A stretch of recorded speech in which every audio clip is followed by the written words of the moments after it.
Chapter 12. One of the reasons why Tom's mind had drifted away from its secret troubles was that it had found a new and weighty matter to interest itself about. Becky Thatcher had stopped coming to school. Tom had struggled with his pride a few days and tried to whistle her down the wind, but failed. He began to find himself hanging around her father's house nights and feeling very miserable. She was ill. What if she should die? There was distraction in the thought. He no longer took an interest in war nor even in piracy. The charm of life was gone. There was nothing but dreariness left. He put his hoop away, and his bat. There was no joy in them any more. His aunt was concerned. She began to try all manner of remedies on him.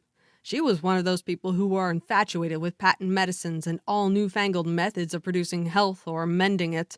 She was an inveterate experimenter in these things. When something fresh in this line came out, she was in a fever right away to try it. Not on herself, for she was never ailing, but on anybody else that came handy. She was a subscriber for all the health periodicals and phrenological frauds, and the solemn ignorance they were inflated with was breath to her nostrils.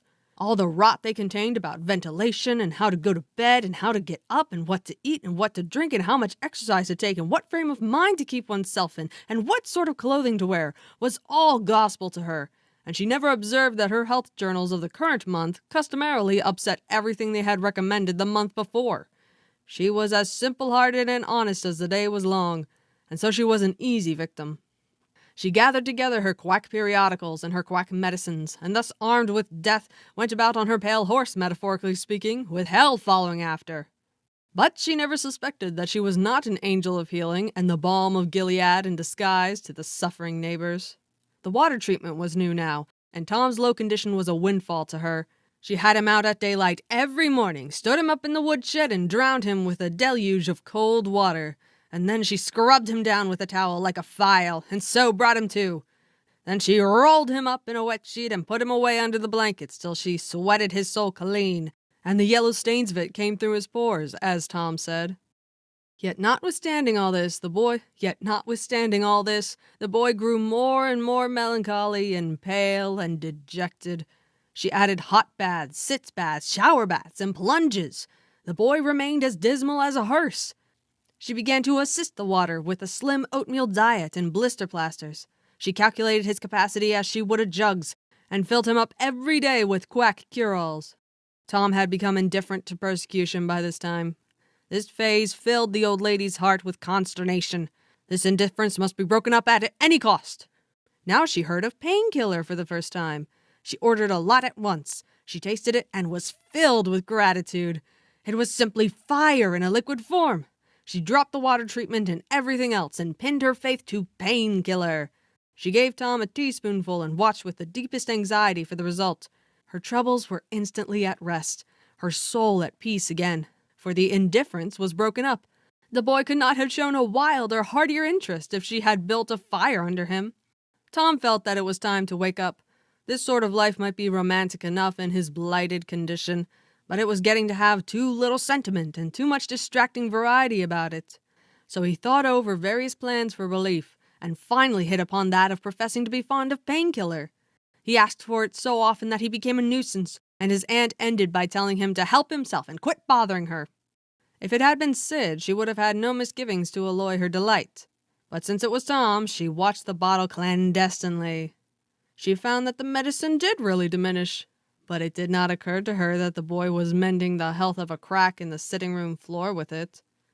One day, Tom was in the act of dosing the crack when his aunt's yellow cat came along, purring, eyeing the teaspoon avariciously, and begging for a taste. "Don't ask for it unless you want it, Peter." But Peter signified that he did want it. "You better make sure." Peter was sure. "Now you've asked for it, and I'll give it to you, because there ain't anything mean about me. But if you find you don't like it, you mustn't blame anybody but your own self." Peter was agreeable, so Tom pried his mouth open and poured down the painkiller. Peter sprang a couple yards in the air, and then delivered a war whoop, and set off round the room, banging against furniture, upsetting flower pots, and making general havoc. Next he rose on his hind feet and pranced around in a frenzy of enjoyment, with his head over his shoulder and his voice proclaiming his unappeasable happiness. Then he went tearing around the house again, spreading chaos and destruction in his path. Aunt Polly entered in time to see him throw a few double somersets, deliver a final mighty hurrah, and sail through the open window, carrying the rest of the old flower pots with him. The old lady stood petrified with astonishment, peering over her glasses. Tom lay on the floor, expiring with laughter.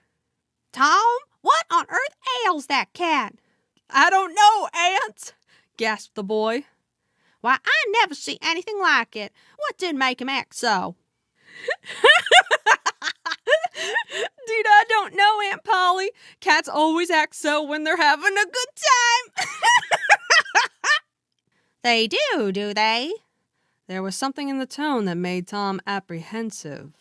Yes'm, that is, I believe they do. You do? Yes'm. The old lady was bending down, Tom watching with interest emphasized by anxiety. Too late he divined her drift. The handle of the telltale teaspoon was visible under the bed valance. Aunt Polly took it, held it up. Tom winced and dropped his eyes.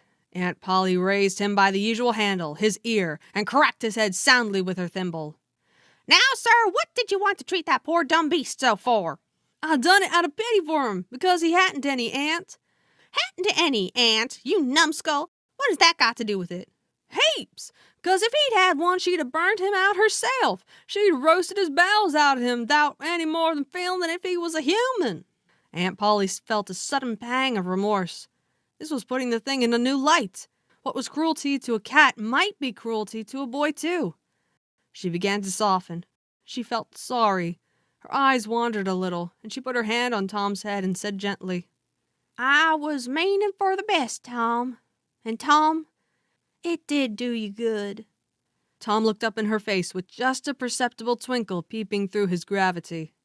I know you was meaning for the best, Auntie, and so was I with Peter.